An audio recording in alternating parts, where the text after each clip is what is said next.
அஸ்ஸலாமு அலைக்கும் வரஹ்மத்துல்லாஹி வபரகாத்துஹு. அன்பான தமிழ் சொந்தங்களுக்கு அல்லாஹ்வுடைய சாந்தியும் சமாதானமும் என்றென்றும் நிலவட்டுமாக வேண்டி இன்ஷா அல்லாஹ் புகாரி 5125 ஹதீஸை பார்ப்போம்.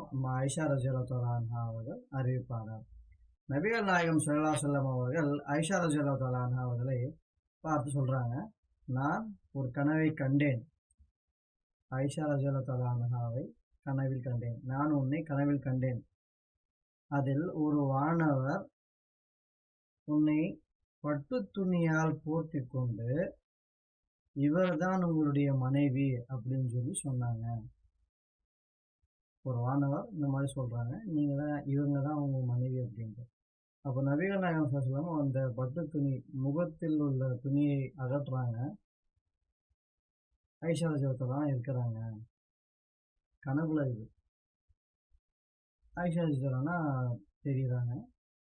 அப்போ அல்லாஹ் புறத்துலேருந்து இது வந்ததுனால இது இப்படிதான் நடக்கும் என்று நானே கூறிக்கொண்டேன்.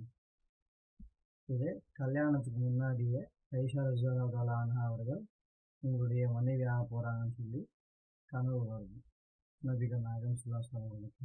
இந்த விஷயத்தை நாம் தெரிந்து கொள்வோம், ஷேர் செய்வோம். அல்லாஹ்வுக்காக. அஸ்ஸலாமு அலைக்கும் வரஹ்மத்துல்லாஹி வபரகாத்துஹு.